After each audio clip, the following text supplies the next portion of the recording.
Hello guys, welcome to another software engineering session. Can you hear my voice?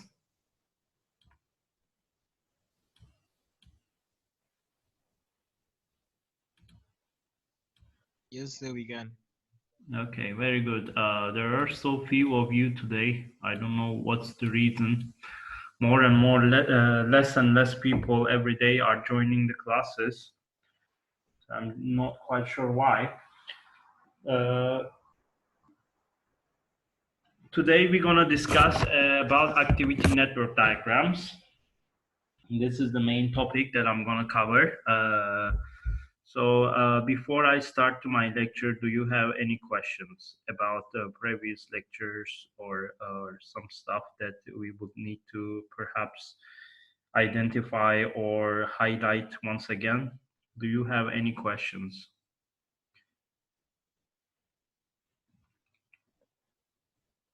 No. Okay, as far as I know, the big blue button is not working again, so I'm just gonna go there and share the Zoom invitation with others. They might not have received it.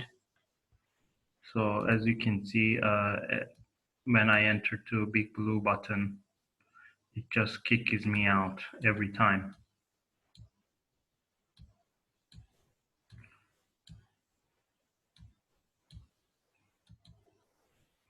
The only person in this conference. So I'm gonna invite people again.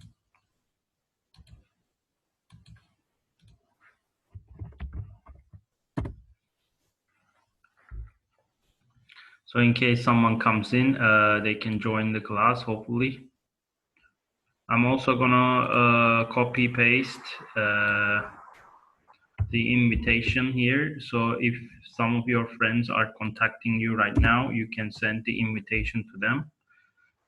Okay, just copy paste this and send them to your friends so they can join the classroom.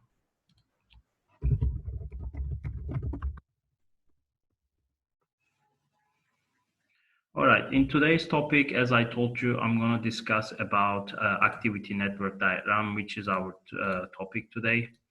Activity network diagram is a project scheduling tool, and the reason why project managers use this tool is to find the estimated time for their project release date. So that is the sole purpose of using this diagram. Another way of approaching the same outcome is Gantt chart, which is a much more practiced way to do it. And you can actually generate a Gantt chart whenever you start a project, especially at the feasibility phase, to understand how you can divide the task. But because of simplicity of activity diagram and because you do not need to rely on any kind of tool to draw this diagram, I prefer to teach these to students. So in the future, perhaps they can actually calculate the estimated time for their projects. So what is an activity network diagram? Activity network diagram is basically taking up the task, dependencies, and duration, and generating based on this, coming up with milestones to find out the estimated time. There is also another diagram called activity diagram, which should not be confused with the activity network because their names are similar, but their functionalities are completely different. Activity network diagram does not belong to any kind of, how do I say, specifications, or it is just a practice used to calculate the estimated time of a project, where activity diagram itself, the other one, which we will also see, that one is a part of UML specifications. In order to use the activity network diagram, you need to know task duration and dependency. So this is something crucial and it should be given to you, or you should find these things out as a table in order to generate the activity network diagram itself. Otherwise, it won't be possible. So you need to have three important things in order to generate the activity network diagram. the tasks themselves, such as T1, T2, T3, or you can simply basically name them as design, testing, development, or another basically another step in the development. And then the reversion of those tasks. And finally, deciding which task depend on which other task. If a task does not depend on any other task, then it means you can immediately start the task itself. So when you can look at this table, you can see that T1 does not depend on any task in here. So it's completely empty. You see that it doesn't have anything in there. So there is no dependency for T1. This means T1 can start immediately. For T2, in order to achieve T2, you need to complete T1 and T3. And as you complete those steps, you can see that you achieve two milestones. So M refers to milestone. And T3, this similarly, can only start when T1 is finished. And this means that you achieve to milestone 1 by doing so. So basically, through using this simple table, you know which task can start immediately and which other tasks depend on the completion of other tasks and also the milestones. So the milestones are represented as M, the tasks are referred to as T. Remember that every dependency results with a milestone, and those tasks that do not connect to a milestone at the end will actually connect to the endpoint. So if there is a task that is completed but not reaching to a milestone, it means it can be directly connected to the end outcome. So to calculate the milestones, while software evolution is a continuous process, every project should have a start and a finish date, whether it is in the development or maintenance. So part of what you want to achieve as tasks can start and finish, just like a flowchart. Although it is clear that the software project development is a continuous process, the task should finish at some point, or otherwise you will keep doing and you will achieve to something that we do not desire. We call it a WIP, work in progress, which is something we discourage in software engineering. There would be milestones in between these tasks, and when calculating the milestone, the period that is undertaken for the task will be added to calculate the exact date regarding when the project would reach to that stage. So in other words, when you add the dates themselves, it is actually work days. In general, what we know about this is that when you refer to 8 days in most countries, when we talk about software engineers, they do not work on weekends. And even if they do, they are probably off on Sundays. So what this refers to is that 8 days refers to 8 working days.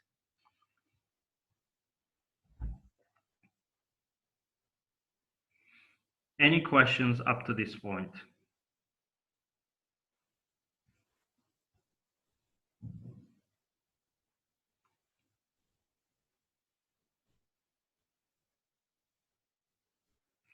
Hello, No. are you there, guys? Yes, sir. Can you please respond to me when I ask you a question, or otherwise I'll just record my voice and post it on YouTube. What's the point of doing these lectures interactively if you are not gonna stop me or answer me or whatever? Like, I could actually talk to a video about this. I don't have to be here, do I? Sorry, sir. Yeah, so please be more interactive, more inclusive, okay? It's Okay, sir. vitally important for me that this course is interactive. I get really pissed off when you just sit there and do nothing. We are sorry, sir. We will respond. Good. Now, I'm going to show you how you can use this information to draw what we call as activity network diagram. I'm going to use a tool that I talked yesterday. This tool is called Lucid Chart. And what it does is that it's an online tool actually. You can achieve from the lucidchart.com. And there's a professional version, of course. You are encouraged to pay for it. But some of the features here are also free, which you can use them to draw certain graphs. And this is, again, another tool that we can use to basically help us for our courses. So what we know for now is that we have this information, task, duration, and dependencies, and we're gonna use that information to draw an activity diagram. And I'm gonna show you how to do that. Now, the first thing you should know is that you need to seek out the task that has absolutely no dependency. So when we look at this specific example, the only task that has absolutely no dependency is task 1. So this means that you can start task 1 immediately. You don't have to wait for anything. So what we're going to do now is we're going to start to the project, assuming that the project start date is today. So I'm going to go here, put a text,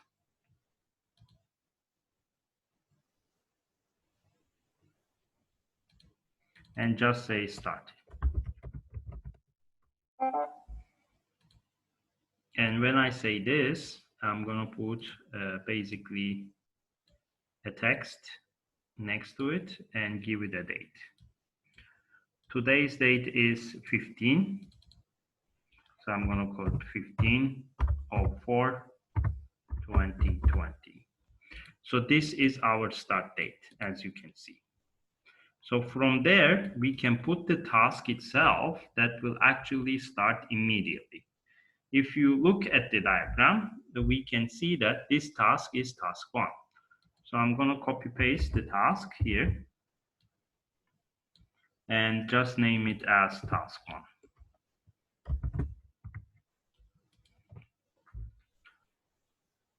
It seems like the start option, the start where we started the project starts with task 1.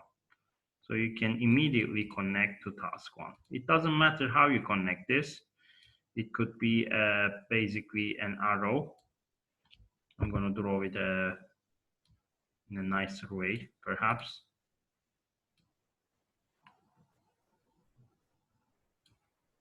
Oops.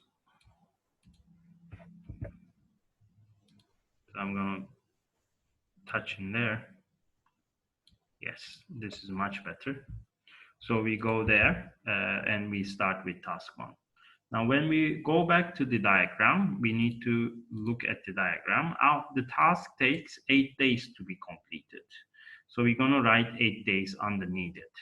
So I'm going to go back and copy paste this text and just type 8 days here. So this specific task takes 8 days to be completed. Once this is done, we can move now to the next place. Now we can see that the next task that should be completed is T3, because T3 is only available when T1 is completed. This means that there is a link between T3 and T1, and that is M1. So I'm going to come in there and create a milestone. The first milestone is actually achieved when you complete T1. So I'm going to name this as milestone 1. And once you have achieved this specific milestone, a task is completed. And this task is actually T3. How do I know this? I look at the table. You see the task itself is development, and it can only start when T1 is finished. So we need to finish T1, achieving to M1, and from there we can start the task itself. So you can also see the task names. T1 is design, T3 is development. It's a nice idea also. You can write them in here if you want to. Design and development. This is optional. You don't have to write it down, but it's a nice thing that you can see it. Now, when you finish this part, we're gonna move onward to see how we can complete the diagram itself. So I'm gonna maximize this a little bit just to see, and I'm gonna go back and I have T2. Now, when we look at T2, T2 can only start when we complete both T1 and T3, and they are going to the milestone 2. So when we complete T1 and T3, they will go to milestone 2. So we're gonna put another milestone here, and I'm gonna put it up there and name it as milestone 2. And we can see from the diagram that both T1 and T3, they go to this milestone. Once they have done this, we can actually look into T3. Now T2, sorry. We have written T1, so let's write T3 as well. This will take 10 days. So I'm gonna copy paste 10 here and put it underneath it.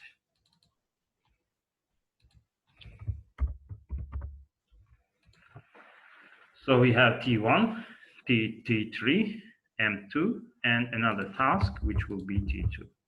So I'm going to come in there and type T2.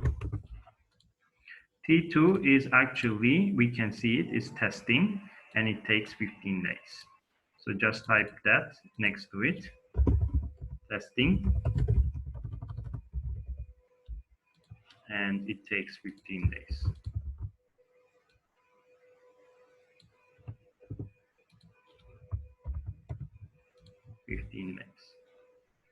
Now, once we have done this, you can see that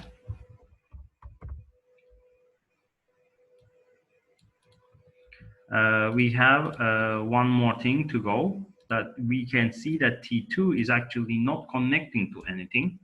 It doesn't go anywhere. So there is no connection after T2. This means that after the testing process, the project is actually completed. So we need to make sure that this will be completed. So we put another point here, and this goes to the finish because there is no further place to go after T2. All you can do now is to put the arrows here and write the basic days so you can know where it goes. So there's a start for the project, 8 days, goes there 10 days, then they are both completed. Once they are both completed, it goes to the milestone, and then it goes to another point where 15 days is taken place for testing. And once that 15 days passes, you can now reach to the end outcome. So why do we draw this diagram? What is the purpose? Now, if we look back to the activity network diagram definition, the minimum time required to finish a project can be estimated in an activity diagram. So this diagram can show us the minimum time that can be spent to finish the project, and that should be the shortest path, considered the longest path in the activity diagram. So from start to finish, when you look at from start to finish, what is the longest path? So you start from 8, then 10, then 15. So 8, 10, 15. This is the longest path. So if you go through this way, starting from there, going here, completing this, and going up, and going to the finish, this is the longest path. in the diagram that you can consider from start to finish. So what you do next is to calculate the days from start to finish. So what we can do in here in the critical path section is that the critical path is shown with red arrows. And this will tell you that the estimated time, minimum time to complete the project. This will be basically the time that you add. 8 days plus 10 days plus 15 days is the minimum time to complete the project. And that will roughly make 33. So by doing so, you can calculate the time that is required for you to basically the minimum time that will be needed for you to find out the minimum time required to complete this project. And the arrows, which I need to draw them with some other tool perhaps, just to show them. The arrows will show us the pathway that is required for us to follow the longest route from start to finish. I'm gonna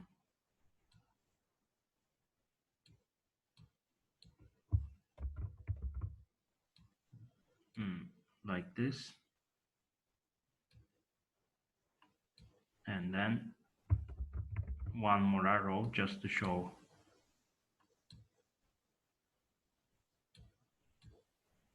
the finish line.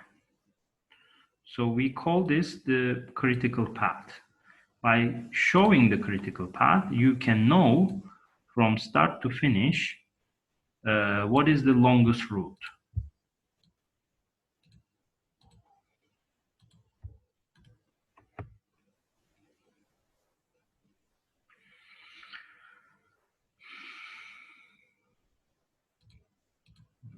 There should be a way.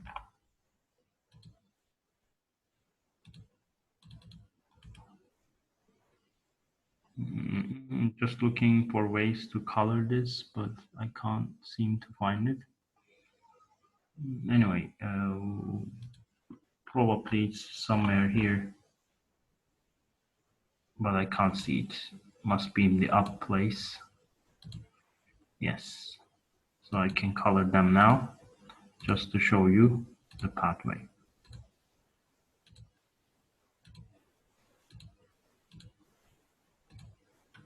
And we call this specific path the critical path. Now, why do we use it? Because we calculate the time, minimum time to complete the project. That will be 8 days, 10 days, 15 days.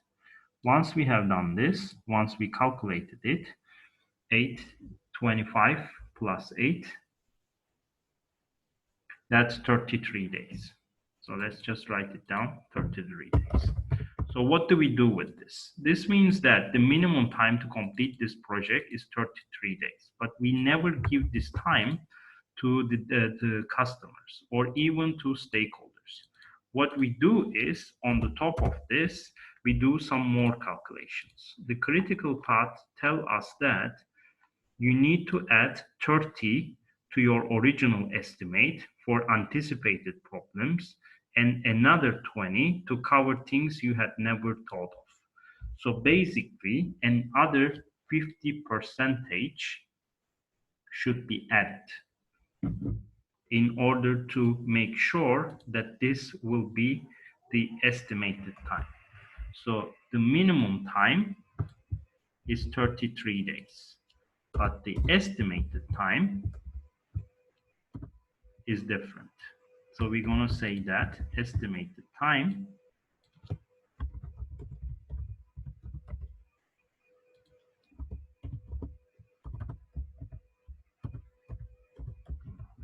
Yeah, 33 days plus 33 divided by 2, which is 16.5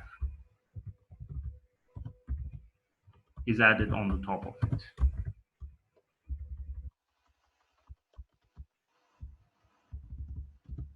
So under these circumstances, the estimated time is not the same as the minimum time. This will make roughly 50 days.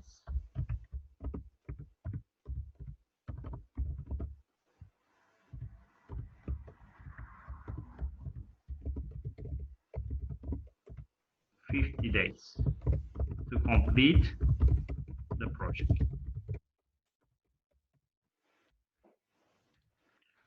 So the minimum time you need is basically 33 days, but the estimated time is 50 days. So when we talk about this project, we do not talk like we're going to complete it in 33 days. We will basically consider the estimated time when we move on. Because as we know from the graph, we have 30% added to the problems itself. So this will be used for bugs, such as problems that we didn't consider, but they happened anyway. And the other 20% is for enhancements, such as those things that you didn't consider, but you never thought of, but then you want to add to the program or to the application, whatever you are producing, before you release the project. So you can also calculate this. You need a period for bug fixing, which is 20% of your minimum time.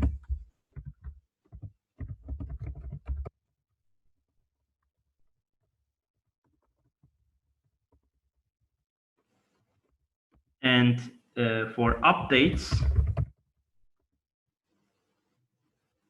or last minute patches, this should be 30, sorry, not 20. You need for last minute patches another 20%.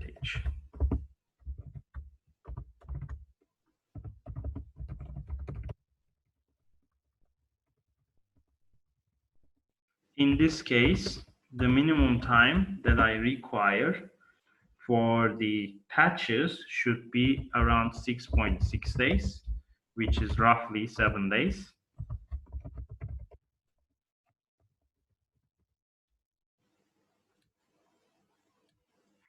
And the same for the bug fixing is 9.9 days, which is roughly 10 days. From using this diagram, you can see that many things can be calculated. You know roughly how much time you need to spend on bug fixing. You know the last minute patches, how long they will take for you to be completed. Some typos here, minimum bug fixing. And you also know the project estimated time. We know the minimum time, we calculated it through the diagram. And now we also know about the estimated time. So the entire purpose of why we do this diagram is basically we want to consider find out the minimum time required for this project to be completed. And also from the minimum time itself, we can calculate the estimated time, which we can then use this estimated time to calculate the time we require for bug fixing and also for other issues. Did you understand why we use activity diagram? Is it clear? Yes, sir. It's a very simple way, actually. Just by using task dependencies and duration, you calculate this. And through this, practice, you can calculate the time you require for bug fixing. You can calculate the time for last minute patches and so forth. This is also a very nice tool that you can use for your projects. If you want to use this tool that I'm using right now, it's called Lucid Chart.com. So if you go to Lucid Chart, you can use this tool that I have. So you can also draw your graphs using this. It's a software engineering tool like the other. So you can organize many activities and so forth. I'm not quite sure if I can download this. Never tried, maybe with the export PDF option. Yes, I can. Very, very good. So let's see if we can save it.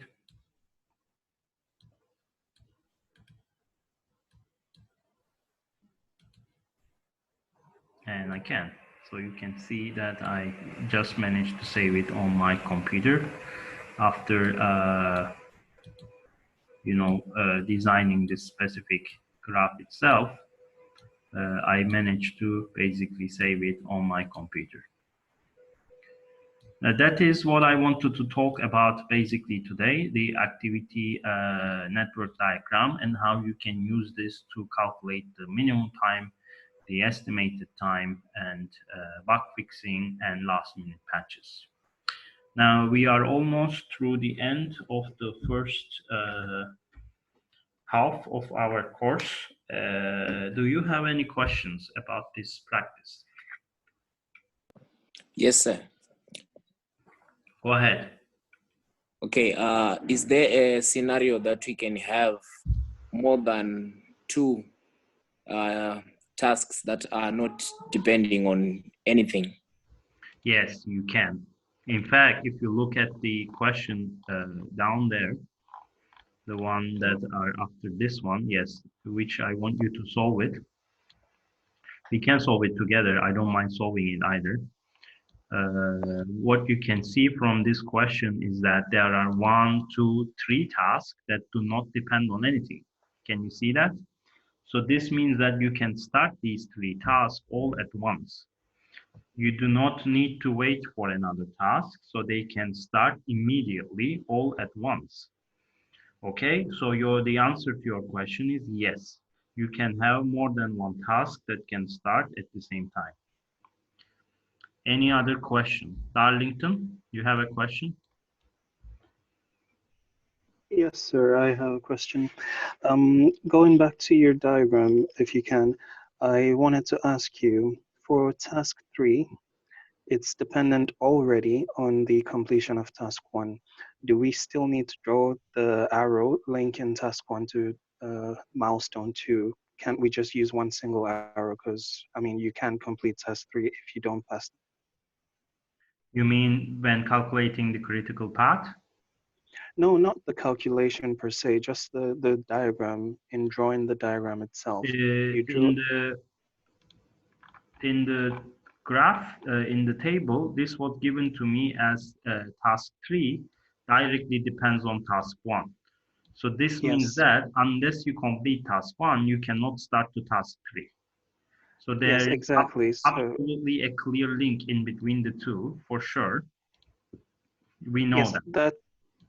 so linking to milestone 2, that's what I'm trying to say. We don't actually need to link task 1 again to milestone 2 because it already has been completed. Yeah, it already has been linked in the first place to milestone 1 and task 3. Yes, but it says that the testing phase should only be completed when the design and development is completed. That is So after you are right, milestone. because Yeah. design for this specific diagram, because design completely depends on development, and then after development, you can take up the testing. Even if you remove that, You are right. Even if you remove this one, it won't change. But Okay. what matters here is more than these arrows. What matters is the critical path itself. So because your calculation depends on critical path, the idea of this diagram is to calculate the critical path. Okay, that is the sole purpose of why we draw this diagram. By calculating the critical path, you find the minimum time to complete the project. Once you have found the minimum time, you can find the estimated time, which is the real time for your project. The minimum time doesn't mean anything because we never tell anybody about the minimum time. The real time is the estimated time, and that can be only calculated by minimum plus half of minimum. And when we look at that half of the minimum, 30% of the half is actually bug fixing. The 20% of the half is actually last minute patches or things that you did not consider. Okay, so once you have added those things, this is roughly 16.5, let's say 17 days. On the top of it, this will make, as you can see, 50 days to complete the project. So yes, you are right. I absolutely agree with you. This part that we see, it doesn't matter. And even if you delete this, nothing is going to change here. So even if you omit this part, nothing is going to change because the graph goes like this. However, because technically, because the design and development should be completed in order to move to the testing phase, I put it there. Does that make any sense? Yes, of course. I just have one more question. You said that we could also use this in our project if we want to, but I don't know. I don't have much experience developing applications, and I bet most of the students are in the same shoes. How do we determine things like these, the duration, for example, how much time we need to actually set for these tasks? You have to assign the task to people first, okay? So you assign each of these tasks to a number of people, one or two or whatsoever, or teams, and they will give you a roughly time to complete them. And you take that time as the minimum time, okay? So you require from people the minimum time to complete the testing, the minimum time to complete development, and the minimum time to complete the design. And the team should decide it. So as a manager, because the manager is drawing this, shouldn't have a first hand idea, or he shouldn't or she shouldn't decide this. It is decided by people who's going to do it. And then based on their feedback, you draw the task dependencies and duration. You can design the milestones as a manager, but the tasks themselves should be developed by, should be decided by people who have to complete it. Now I need to end up this session. I'm gonna invite you with another session. Please go back to a big blue button and I'm gonna send you another invitation. So see you guys there.